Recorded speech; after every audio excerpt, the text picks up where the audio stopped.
Ici, midi tombe comme un coup de tonnerre, comme si un ordre brusque faisait descendre un immense rideau, séparant le monde en deux.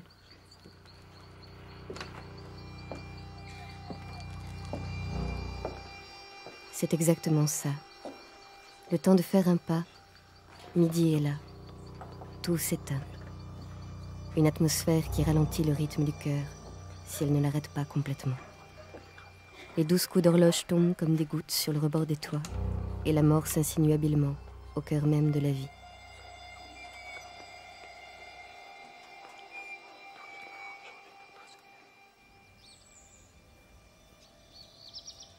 Toi, tu te vois comme le seul vrai spectateur de ce théâtre de midi. Car c'est alors qu'elle et son arbre s'avancent, entrent en scène et te récitent ce qu'on les a chargés de te réciter. Un texte incompréhensible, un poème qui peut renverser le monde.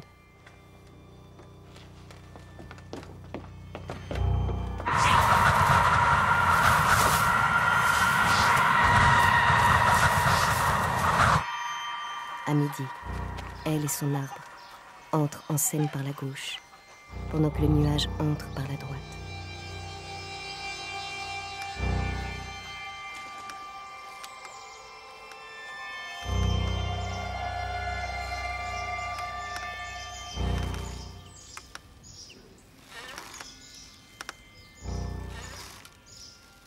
Les plantes de l'herbier que tu caches dans ta chambre représentent chacune une histoire humaine, un personnage de ton théâtre magique. Elles ressemblent toutes aux gens d'ici. Leur temps immobile, chaque instant figé pour une éternité. Comme un midi qui s'étire infiniment.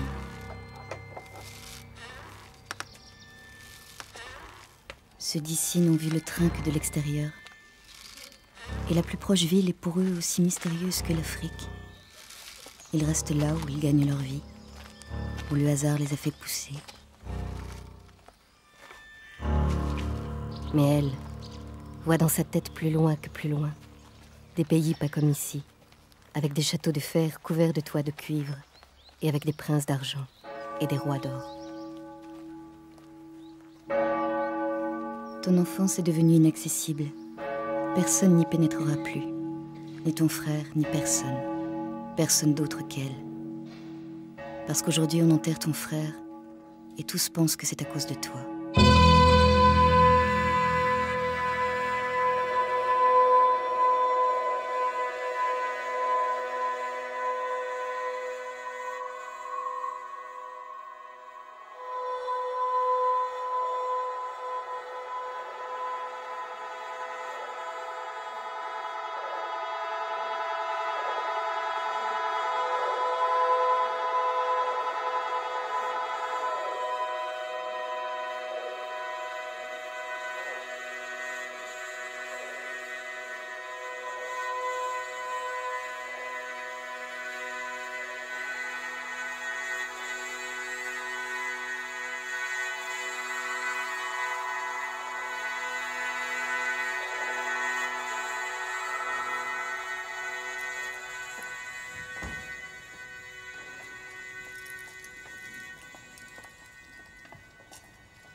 Te revoilà lorsque tout a commencé, à l'heure du spectacle de midi.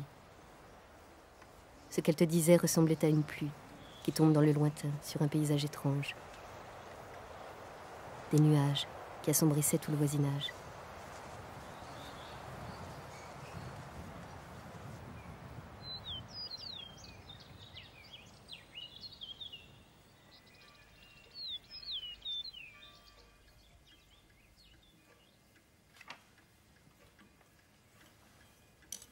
Certaines vies paraissent évidentes et droites depuis leur premier jour. Celle du maire et de celle-ci. Elle n'a jamais été prise dans les méandres d'une histoire imprévisible, parfaite, comme un cercle.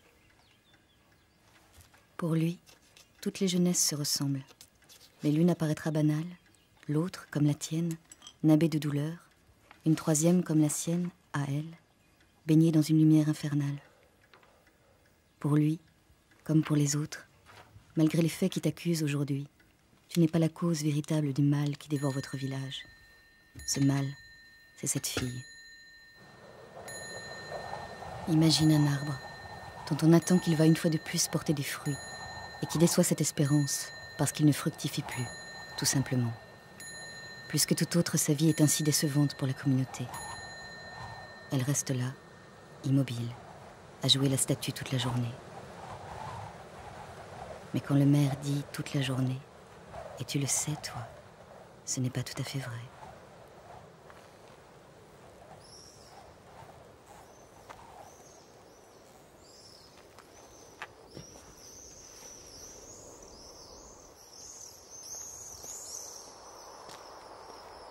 Elle ne se retourne jamais sur son chemin, se moque qu'on la suive ou pas.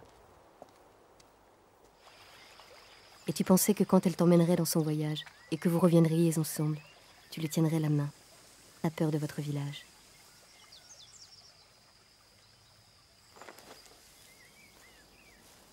Il était midi, son arbre allait bientôt la rejoindre.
L'Église paye mal ses prêtres.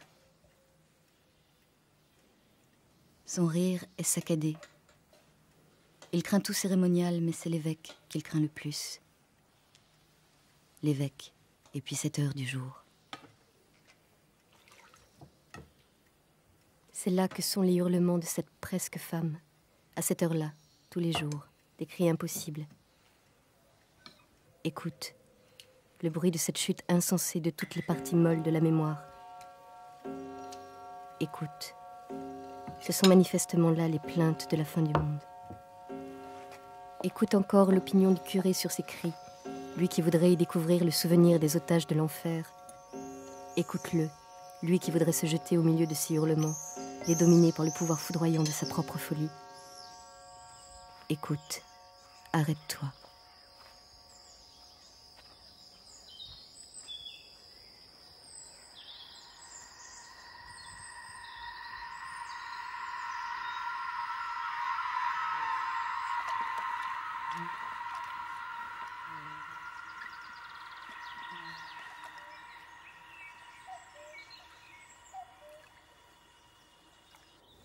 On ne peut pas élever son enfant avec de la légèreté d'esprit. Il s'est occupé de ses souliers, ça oui, mais pas assez de son cœur. Plus tard, quand elle a eu 16 ans, il n'était plus temps d'y remédier. Son temps a passé, comme un temps qu'on n'a pas désiré vivre. Elle a surgi là, précisément où il n'y avait plus rien. Les nuits sans sommeil, ternes, grises.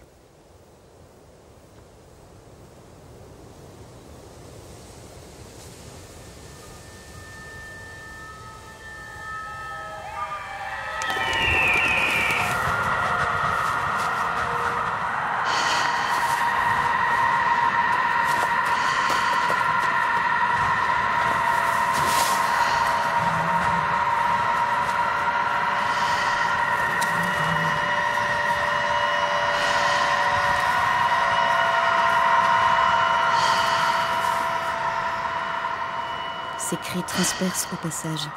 Cette voix stridente, émanant des ombres, les a tous tout d'abord troublés et forcés à se hâter. Pourtant, elle n'est plus depuis bien longtemps une entrave aux activités des hommes. En somme, tout cela est pénible, parce que juste terriblement incommode.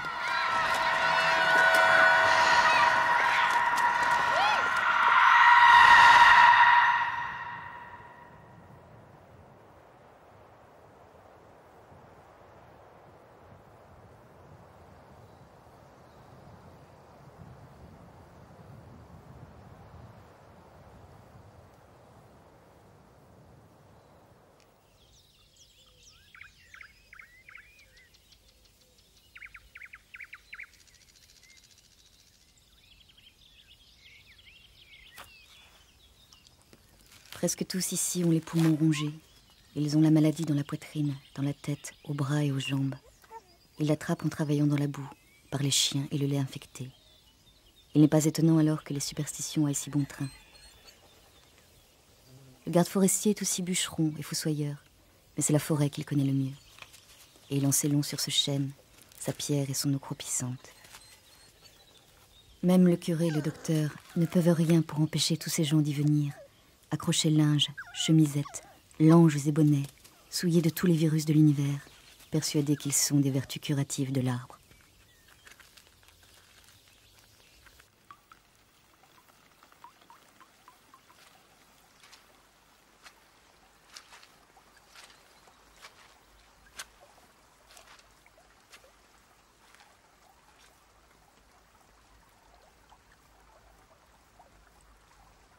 Tu ne t'accrochais qu'à toi-même. Et ta raison et ton cœur allaient être poussés en arrière, loin de toi.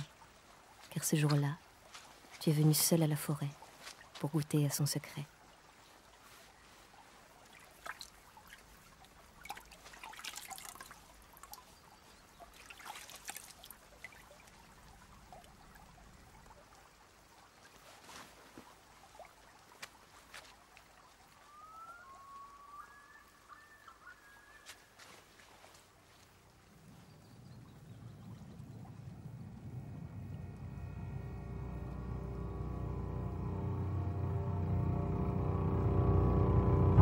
La température atteignait des milliers de degrés.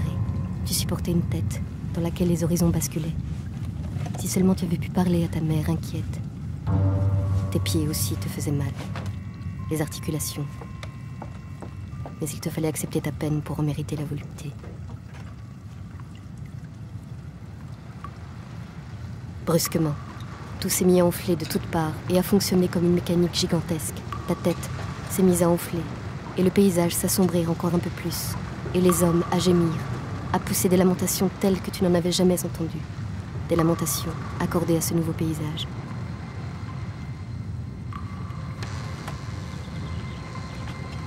Tu ne sais pas pourquoi. Ta tête, si énorme et si lourde, s'est mise à rouler du haut de la colline jusqu'en bas, par-dessus les prairies, la poussière blanche, dans ce paysage où toutes les saisons s'épanouissaient en même temps. Elle a écrasé de nombreux arbres aux feuilles bleues, qui n'existent même pas dans ton herbier.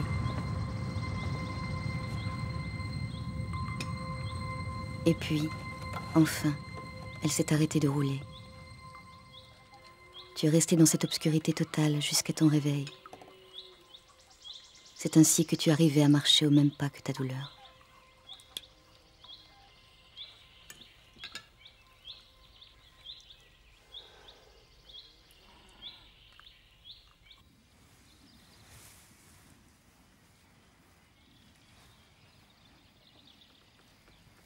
Pardon. Si elle comprenait, ce ne serait pas de ta faute.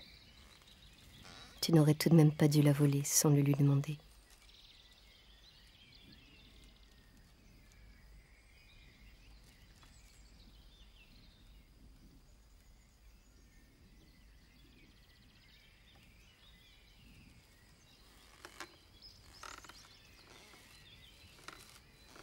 Tu savais à présent pourquoi elle crie si fort. Mais on traverse de si beaux pays de flammes et d'ombre qu'on peut bien payer ce prix-là. Tu n'avais pas eu le temps de voir les châteaux, ni les princes, ni les rois. Ou alors tu ne les avais pas reconnus, parce qu'ils n'étaient pas en argent ni en or comme tu le croyais. Il faudrait que tu regardes mieux, la prochaine fois. On voit trop de choses en même temps.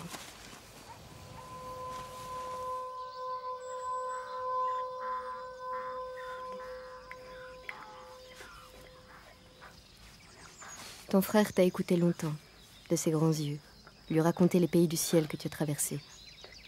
Tu ne lui as rien caché de ce que tu as vu. Mais il a beau se taire comme un petit ange, jamais tu ne lui diras comment tu as fait pour partir.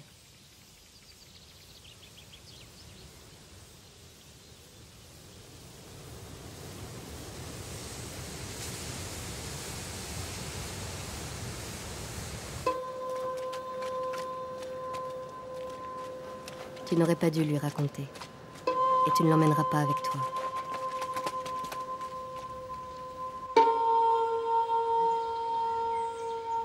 Ou alors, pour une seule fois.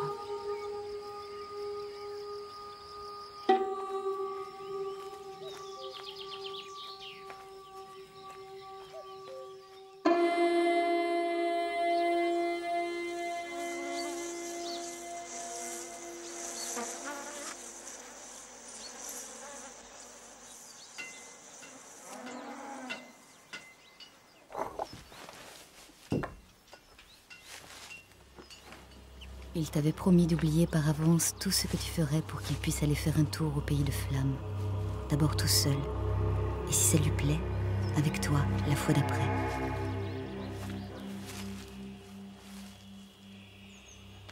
Tu t'es cru l'inventeur d'un nouveau théâtre de midi. Et tu n'as rien laissé au hasard. Malgré les petites différences, l'essentiel des éléments que tu savais indispensables y était.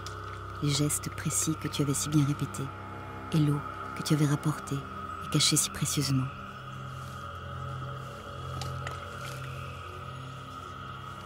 Il allait pouvoir lui aussi se donner à sa lumière, la prendre à pleine main, y enfouir le visage.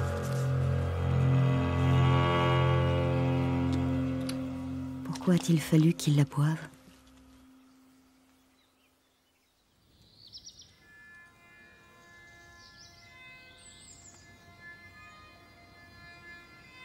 Ton enfance va toujours trotter à tes côtés, comme un petit chien qui autrefois était un gai compagnon et que tu dois maintenant soigner. Les murs et les framboises de la forêt, les végétaux de ton herbier magique resteront encore un répit contre la peur. une volée de corneilles, l'humidité des jours de pluie. De son manteau, la boue continuera de recouvrir la terre comme on recouvre un enfant. Jusqu'au retour à la campagne, un beau jour, à l'improviste, tu retrouveras des prairies jaunes, des champs ocres, des forêts obscures.